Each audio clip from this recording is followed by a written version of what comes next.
Apa kata Allah? Qala awalam tu'min. Apakah engkau masih belum yakin kepadaku wahai Ibrahim? Belum sempurnakah keyakinanmu kepadaku? Apa kata Nabi Ibrahim? Qala bala walakin liyatma'inna qalbi. Bukan berarti aku tidak yakin, tapi kalau waswawah mailangan wawe, menghilangkan keraguan. Dia bukan tidak yakin kata Nabi Ibrahim, tapi menghilangkan keraguan. Lalu kemudian Nabi Ibrahim ini disuruh oleh Allah Subhanahu wa taala, qala fakhus arba'atan minat thairi. Maka ambillah 4 ekor burung. Ambil 4 ekor burung. Lalu burung yang 4 tadi dicincang-cincang. Disembelih, dicincang lalu dicampurkan dagingnya. Lalu kemudian diletakkanlah di 4 bukit. Di 4 bukit. Ada cerita kisah yang disampaikan salah satunya adalah oleh ulama tasawuf. Ada ceritanya, tapi ini menjadi ibrah bagi kita. Kenapa 4 ekor burung itu yang disuruh oleh Allah untuk disembelih oleh Nabi Ibrahim alaihissalam? Apa 4 ekor burung itu? Yang pertama, burung yang suruh disembelih itu adalah namanya burung kuau. Tahu burung kuau? Lebih burung kuau. Awak pun tak tahu loh. Lagi tengok di Google kuau, shark, tak semua orang. Tapi itu nama dia. Apa itu burung kuau? Ada sebagian mengatakan burung kuau itu mirip dengan burung gagak. Burung merah kata, tapi lebih kecil. Apa sifat negatif daripada burung kuau ini? Burung kuau itu sukonya untuk menunjukkan kehebatan dirinya, sehingga menyebut dirinya sendiri terus. Kuau. Jadi dia selalu menunjukkan, menampakkan kehebatan dirinya kepada orang lain. Tiba di manusia itu santiang inyo aja dan diceritanya ke orang lain. Di maduduk kalau nang santiang inyo, kalau nang kayo inyo, kalau nang hebat anak inyo, kalau nang rancak rumah inyo, kalau nang mangkile oto inyo. Punya orang lain? Enggak bukan punya inyo. Punya orang lain enggak ada nang rancak. Sadonya di buahnya. Anak orang mau ngopi dan bunyi. Ada enggak orang aja itu? Itu di awak aja lebih dan di orang sadonya enggak ada nang rancak. Di maupun duduk itu toru dan disobu. Kalau lah duduk inyo menceritakan kalau berkompetisi anak sekolah anak inyo dan hebat. Kalau mau buat rumah inyo dan lancar. Kok bercerita? Kok berburu anjing inyo rancak. Pokok sadonya inyo rancak. Punya orang punya orang tak punya inyo orang, punya orang tak ada rancak lagi. Inyo nolong biasa orang. Adolah orang membeli oto baru. Walaupun baru oto inyo usang, tapi oto orang yang baru jago tak rancak. Ado cace. Mana tidak ada cace punya. Aiko tipe burung kuau. Itu burung kuau. Suka dia menceritakan kelebihannya. Itu dia disuruh burung kuau disembelih oleh Allah Subhanahu wa taala kepada Nabi Ibrahim. Ini perlambang.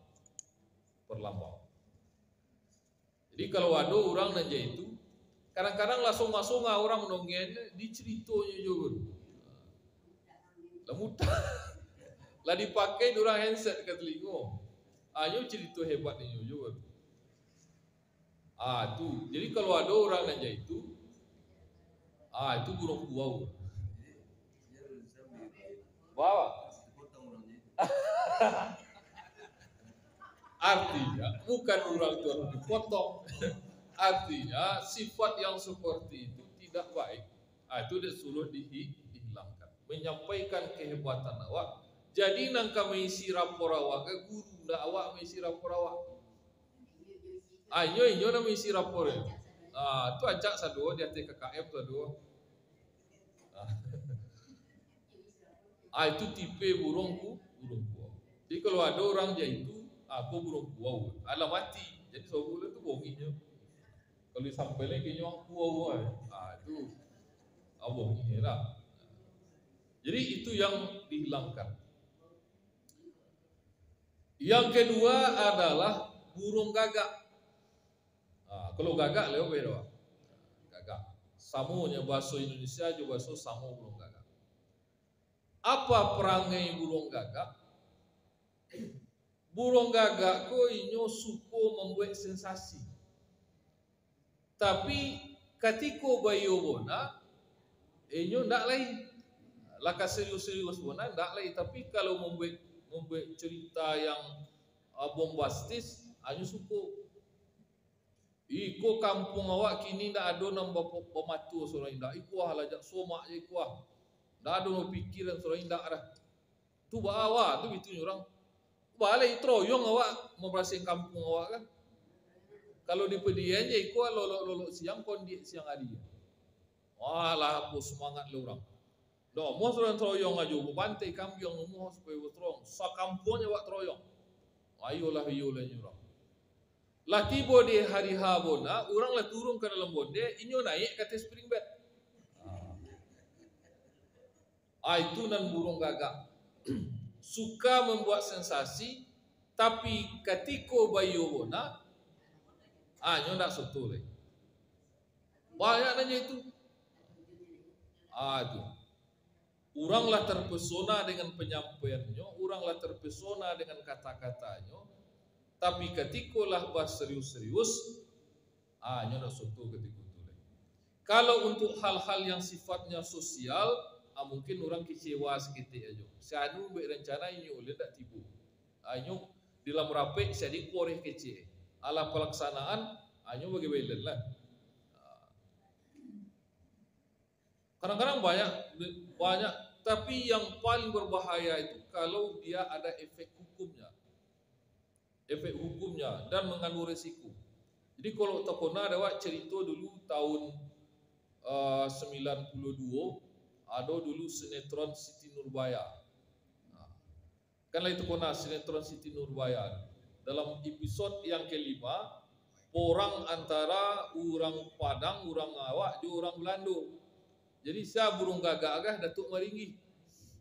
Orang disuruh maju. So itu inyo ilak itu mundur gitu. Ada apa di Samsul Bahri. Itu juga. Dalam rapek jadi berbusa-busa orang. Awak dia tak sekolah tio dah bisa juga kayunya. Lah yulah terpanggang semangat orang. Lawan nomor orang poi orang. Tiba bayo bona orang disuruh maju. Dan dinyoba mailak. Ikut tipe burung gagak. Banyak itu dan terjadi kepada dulu.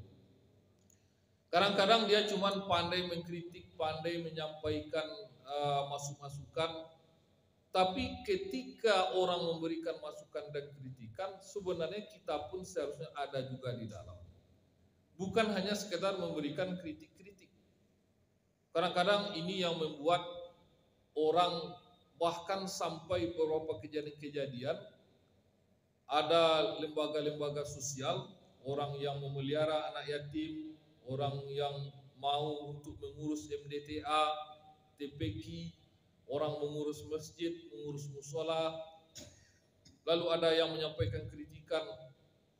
Kadang-kadang kritikannya itu kadang-kadang tidak berukuran. Berkata aja orang. Biko lah berhenti lah orang ni berhenti berjalannya lembaga itu payah lo mencari ganti. Orang nak mengkritik cakap soto lewat tanya apa ada berhentinya. Padahal masalah itu berasal dari berasal dari inyo keluar baik cak eran-eran lainnya. Pada beronti lainnya dah serancak dah. Padahal pangka dari nyo jaku. Nyo seolah-olah tidak merasa bersalah. Aku tipe burung gagak. Burung gagak. Di kolado nanja itu aku burung gagak. Yang ketiga adalah burung murai.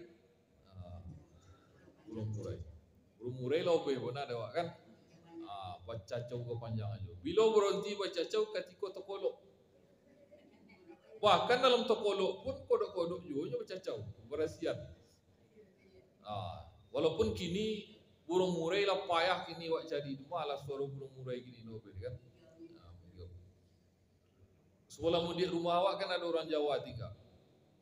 Satu kali balik dari maraton pagi singgah wak ke ini sedang mandi-mandi burung. Wah, ini burung apa ini mas? Wah, ini murai batu namanya pak. Berapa ini harganya? Wah, kemarin sudah ditawar orang 4 juta belum dijual pak. Kok mahal mana? Payah menangkupnya burung murai kok pak. Kenapa? Tinggalnya tinggi. Tapi bapak dan ibu-ibu, pada sampai abi burung murai kok dek banyak orang yang memburu. Padahal dia tinggal di tempat yang tinggi. Di pucuk kerambi sarang burung murai. Kok dipanjek lah katih tu tibuk lu sampai katihnya lu tobang. Tapi kenapa orang bisa untuk menangkap burung murai ini? Ternyata ada sikap yang ada suatu sifat burung murai yang itu kemudian dijadikan kelemahan oleh si penangkapnya. Itu burung murai ko nyo pemanih. Ada murai dari tompek na lain tibo itu bongingnya. Jadi ada kalau burung murai talagu datang ke Tanjung Jati, diserbu dek murai Tanjung Jati sadu. Jadi karena dia punya sifat negatif seperti itu, dipancing orang di bawah tengorat dia di atas ada burung murai ni ndak di kampungnya di koje ke bawah. Rupanya di bawah adalah perangkuk gitu. Jorik gitu. Jadi dia memperturun bongi kiro orang menjorek awak. Ini yang perlu untuk kita waspadai dalam kehidupan. Dalam kehidupan pun tak sadoi kawan. Ada yang datang kawan ajak-ajak simpati, rupanya sedang mencuki-cuki. Sedang mencuki-cuki. Biko dapat berita dari awak disampaikan dulu kan ya biko. Dulu tipenya itu. Jadi tidak semua orang dalam hidup ini yang niatnya lurus. Apa yang diungkapkannya belum tentu itu yang ada dalam hatinya. Itu burung murai lah tak tangkuk dek gara-gara memperturutkan emosi. So orang kalau sudah emosi, maka hadirlah diri yang lain dari dalam dirinya. Sampaikannya rahasia, dibuka rasio kesadonya untuk melampiaskan rasa marah. Makanya dalam agama dikatakan ada 5 kalau orang itu dia marah. Yang pertama adalah mengucapkan a'udzubillahi minasyaitonirrajim. Dan sampai ada orang macam olah dah ngecek kau bangkit pilih dia mikul lain. Itu bangkit pilih dia. Sonang hati pilih dia. Sobuk namanya sonang hati.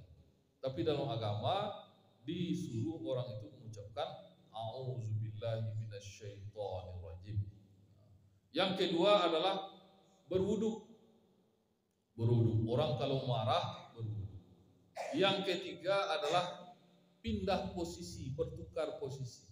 Kalau sedang berjalan berhenti. Kalau sedang togak duduk.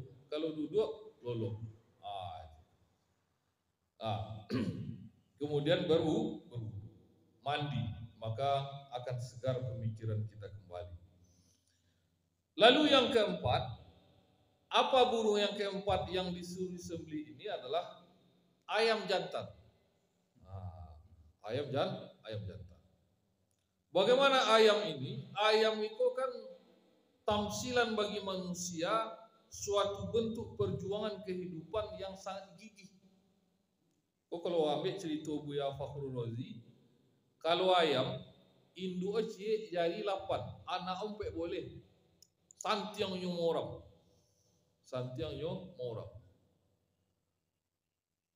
Jari 8, anak ompek boleh. Laki ndak boleh pulang dah.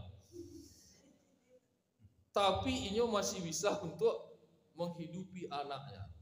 Ayam kalau tengok semanginya ketika hari lah siang, lah nampak hari siang hari, sekali keluar dari kandang, inyo nak balik-balik untuk lolok lihat lain. Lain pada manusia, balik sembahyang subuh masih bisa awak lolok sehotel. Selimut cakun lalu melipik juga bisa diegang balik. Tapi kalau ayam selesai dia keluar daripada kandang, itu bila nyolok oleh abiku aja lah penuh kalimbunya, lah ketitong kalimbunya, baru nyobu, baru pulang. Begitu semangat luar biasa daripada perjuangan induk ayam. Santiang nyomo orang bisa sampai boleh bisa mengerti ya. Banyak dulu. Tapi suatu kali ayam itu sedang sudah lampiang konyang kalimbunya, siang-siang hari sedang dipanih, waktu itu mandi-mandinya di anu tu, mandi ye di lulu alu tong kosi tanguran lah denyo ado ayam makukuk de pegaran. Bertanya anak tu siapa mau kukuk dah mak? Itu apa kalian itu dah? Apa awak yo? Pada nak jawab yo. Bacore kalian juden suak nyo ulang tu dah. Itulah psikologi ayam jantan.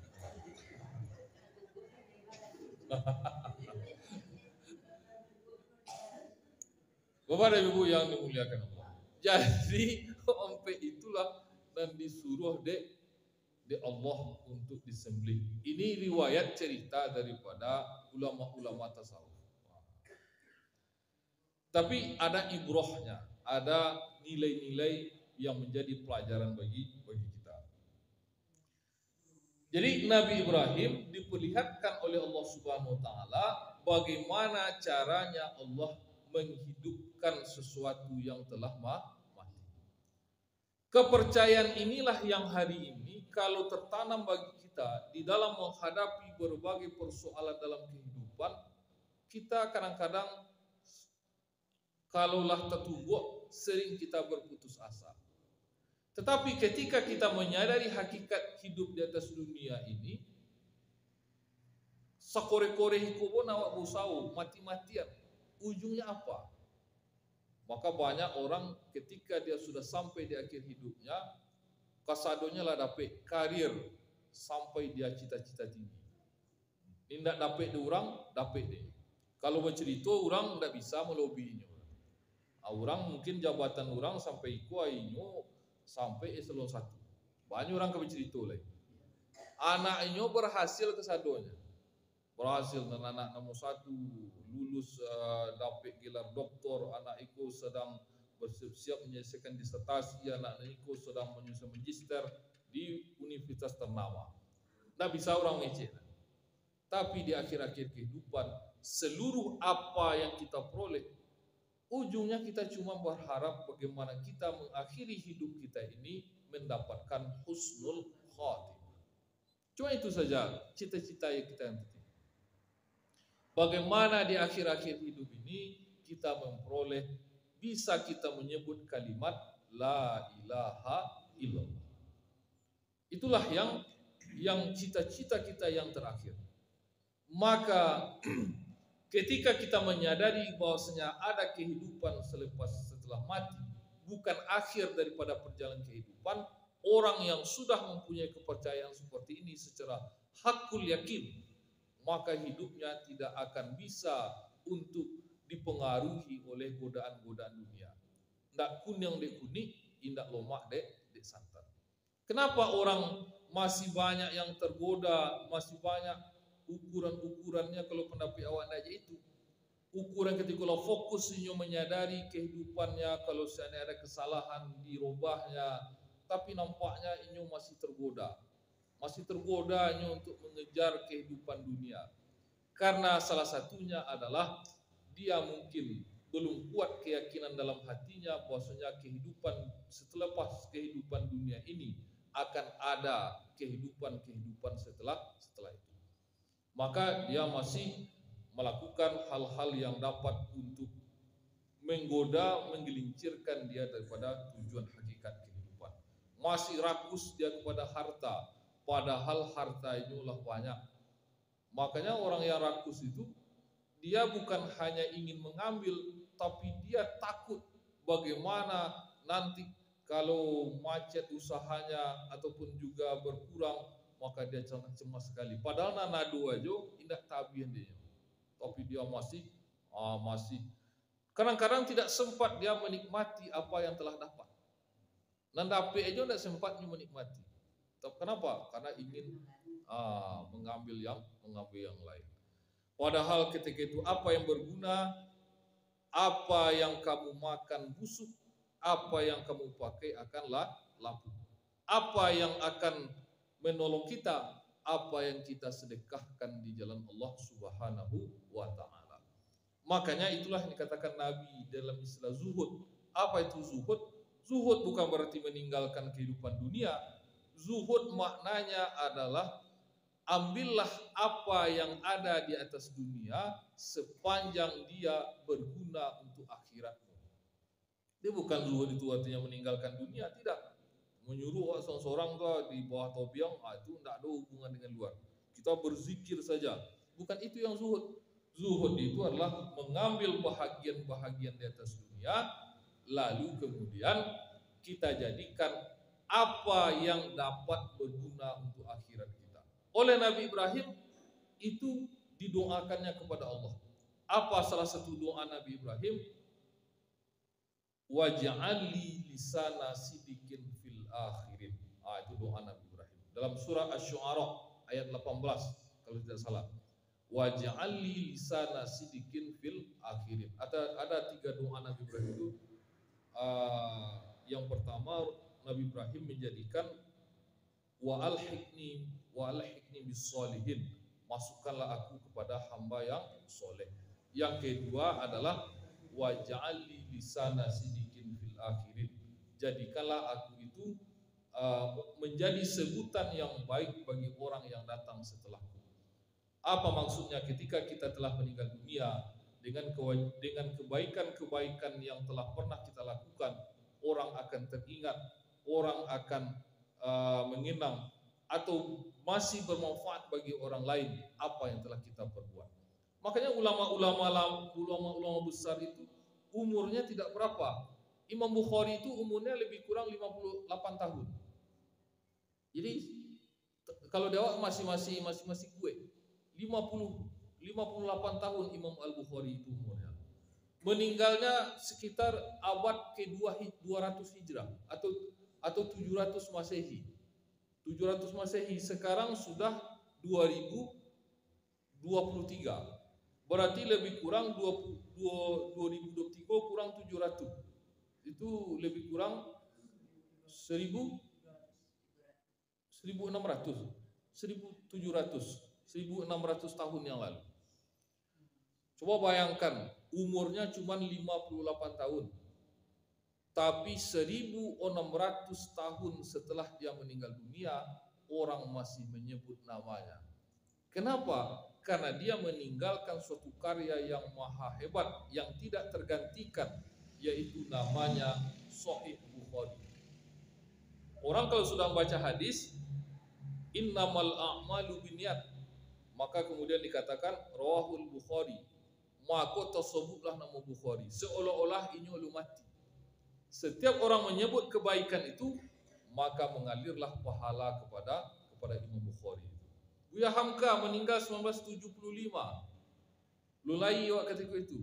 Tapi kini karyanya masih tetap dicari orang.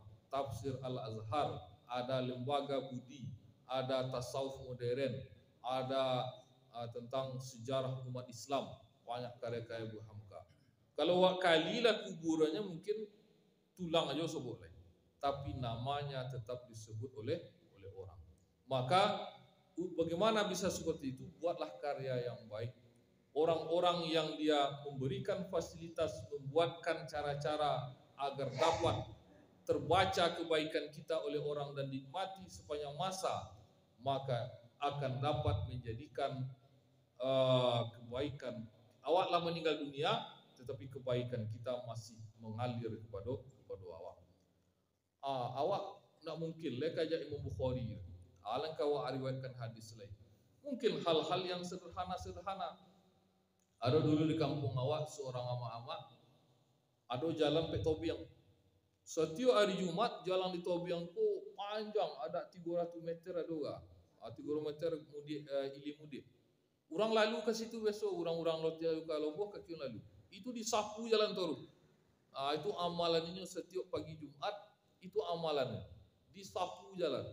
Sehingga orang lalu ke situ kadang disengajonya orang lewat itu. Sonang hati lalu ke Tobiang, jalan itu bersih. Lah meninggal dunia ama itu, lalu kemudian tidak ada orang menggantikan. Tosobuklah ada orang tu. Ketika ama itu hidup, jalan ke Tobiang ko yang bersih, mengkilik jalan ke Tobiang. Kini tidak ada nyoleh wasik serak, lah wasik serak daun potong, daun poriang, lah somak jalan jadi. Mungkin hal-hal yang kecil-kecil seperti itu. Mungkin kepada cucu-cucu awak, gigih, ibu-ibu bapak menanamkan, wala pandai baca Al-Quran, wala pandai sembahyang. Itu toru na batanyuan. Sehingga yo dek sogan lejo sobok jawab atau mungkin dia agi hadiah toru. Lah dapat dia surah An-Naba nanti agi hadiah. Dapat dia surah Iko agi hadiah. Maka ketika kita telah meninggal dunia akan muncul cerita-cerita itu kembali nanti. Ketika ketik-ketik dulu kodok awak denek dulu diagih biti. Diagih Iko. Baru itu. Sana nafal dia surah Iko diagih hadiah. Siapa Iko agi hadiah. Lalu dek cucu wak cako itu tekona pula dia nanti ke cucunya ke anaknya. Awak dek nenek dulu dibituan dulu. Tekona dia. Kebaikan itulah nanti yang akan mengalir kepada awak. Jadi nilai-nilai yang ditinggalkan oleh nenek moyang kita yang baik-baik, semangat perjuangan. Atua dulu yu bonanya kehidupannya payah tapi nyu gigih. Gigihnya lah 3 kali jatuh dalam bonde dek poi ke Mosoji. Poinnya baru. Maka semangat itu dilanjutkan oleh orang setelah itu akan melahirkan pahala yang mengalir terus. Jadi waj'ali lisana sidikin fil akhirin, menjadi sebutan yang baik bagi orang yang datang setelah kita. Itulah peninggalan daripada Nabi Ibrahim alaihissalam. Jadi kalau kita sebut banyak peninggalan-peninggalannya sehingga dia dijuluki oleh Allah Subhanahu wa taala sebagai uswatun hasanah, contoh tauladan yang baik. Demikianlah Bapak Ibu yang dapat kita sampaikan. Menjawab kalau ada kesalahan kekurangan, kita tutup dengan subhanaka Allahumma rabbana wa bihamdika asyhadu an la ilaha illa anta astaghfiruka wa atubu ilaik. Wabillahi taufiq wal hidayah. Wassalamualaikum warahmatullahi wabarakatuh.